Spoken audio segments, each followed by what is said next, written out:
Bismillahirrahmanirrahim. Assalamualaikum warahmatullahi wabarakatuh. Bertemu kembali di materi pelajaran PPKN kelas 11. Semoga semuanya dalam keadaan sehat walafiat.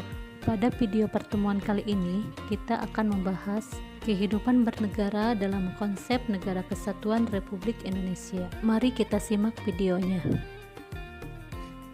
Sebelum membahas kehidupan bernegara dalam konsep Negara Kesatuan Republik Indonesia, kita bahas bentuk-bentuk negara dan pengertiannya. Bentuk negara dalam konsep dan teori modern dapat dibedakan menjadi dua.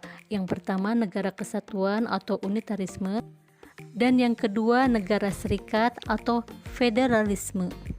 Negara kesatuan adalah bentuk suatu negara yang merdeka dan berdaulat dengan satu pemerintahan pusat yang berkuasa dan mengatur seluruh daerah. Sedangkan negara serikat adalah suatu negara yang di dalamnya terdiri atas beberapa negara bagian yang masing-masing di antaranya tidak mempunyai kedaulatan. Konsep Negara Kesatuan Republik Indonesia menurut Undang-Undang Dasar 1945. Konsep Persatuan dan Kesatuan Indonesia tercantum dalam Pancasila sebagai landasan ideal kita, yaitu pada sila ketiga yang berbunyi Persatuan Indonesia. Konsep Negara Kesatuan Republik Indonesia tercantum dalam Undang-Undang Dasar 1945. Yang pertama tercantum dalam pembukaan Undang-Undang Dasar 1945 pada alinea keempat. Kemudian pada pasal 1 ayat 1 selanjutnya tercantum pada pasal 18 ayat 1. Kemudian pada pasal 18B ayat 2. Selanjutnya pada pasal 25A, dan yang terakhir pada pasal 37 ayat 5. Selanjutnya kita bahas keunggulan Negara Kesatuan Republik Indonesia. Indonesia merupakan negara kepulauan, sehingga Indonesia sering disebut juga Nusantara, yaitu di antara nusa atau di antara pulau. Pulau-pulau tersebut terletak di persimpangan dunia, yaitu di antara dua samudra dan dua benua. Sekalipun wilayah Indonesia meliputi pulau-pulau, tidak menjadikan bangsa Indonesia bercerai-berai. Namun keadaan tersebut justru mempererat untuk semakin meningkatkan rasa persatuan dan kesatuan bangsa. Negara Indonesia memiliki berbagai keunggulan.